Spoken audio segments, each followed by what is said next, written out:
Hi students, I hope all of you are fine at home. Today we will learn the topic respiration and its types, which is under class 7 subject biology, chapter 10, respiration in organisms.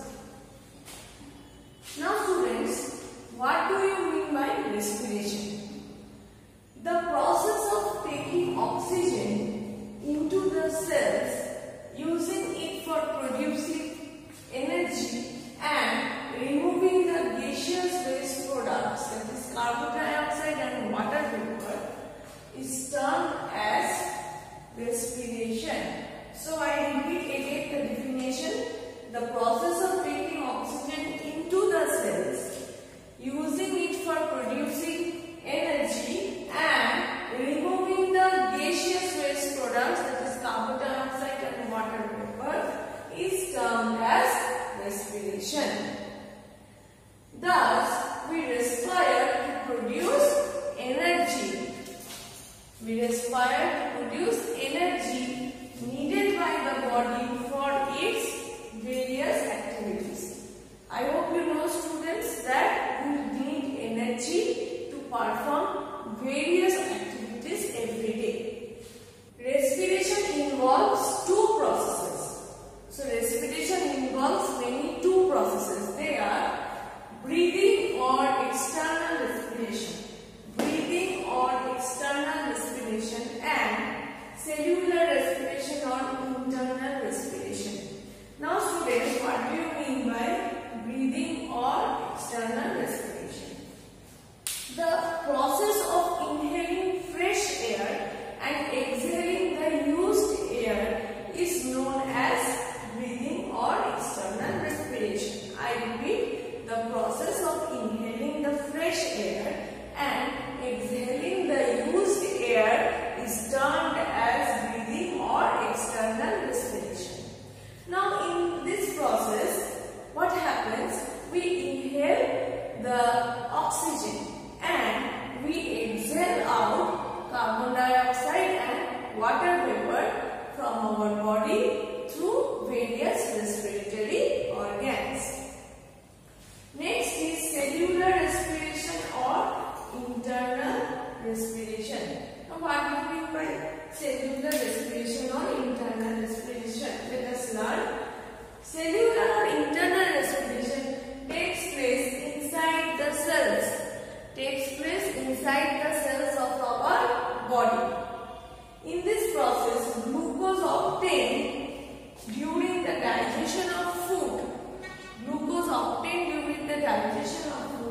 Is oxidized by the inhaled oxygen to carbon dioxide and water, and energy is released. Now what happens? Cellular respiration or internal respiration takes place inside the cells. In this process, glucose obtained during the digestion of food is oxidized by the inhaled oxygen to carbon dioxide and water or water vapor, and energy is released. So I have written the equation accordingly. So you can see C6H12O6. This is the glucose, nutrients from the food in the cell as glucose, plus oxygen. Oxygen in gaseous form, so it is written as G. Oxygen in the inhaled air. So the glucose is oxidized by the inhaled oxygen to produce carbon dioxide, CO2, that is carbon dioxide, water or water vapor, and energy is released. Now students, let us learn about types of respiration. There are two types of cellular respiration. Two types of cellular or internal respiration. First one is aerobic respiration. Now, aerobic respiration takes place in the presence of oxygen. Always remember that aerobic respiration takes place in the presence of oxygen. In this aerobic respiration, in this process,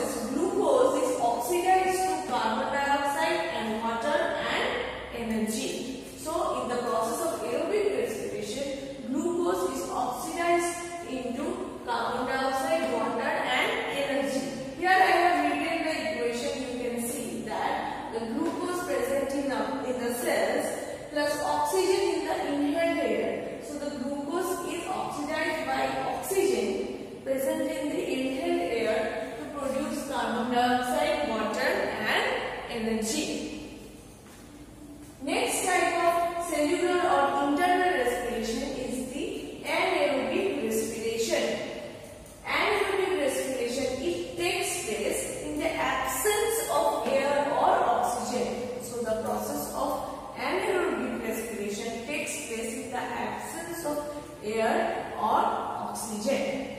Now this anaerobic respiration is also called as fermentation. So this anaerobic respiration is also known as fermentation.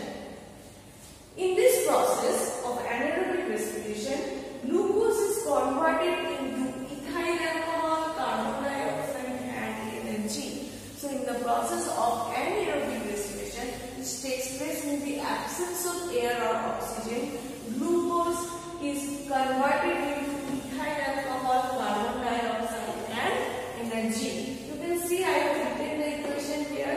C6H12O6, this is the formula of glucose. So the glucose present in the cell, in the absence of oxygen, it is converted into C2H5OH, that is ethyl alcohol, plus carbon dioxide, G means in gaseous form, plus energy. Next, yeast, some bacteria and parasitic flatworms show anaerobic respiration. So yeast, some bacteria and parasitic flatworm shows anaerobic respiration. Next, aerobic respiration produces more energy than anaerobic respiration. So you should always remember, students, this is also a difference between aerobic and anaerobic respiration, that aerobic respiration produces more energy than anaerobic respiration. So aerobic respiration produces more energy than anaerobic respiration.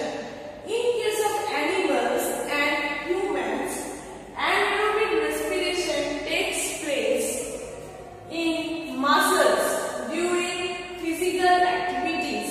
So in case of animals and humans, anaerobic respiration takes place in muscles during physical activities like running, exercising, etc.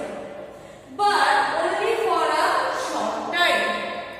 But only for a short time, when there is a temporary deficiency of oxygen.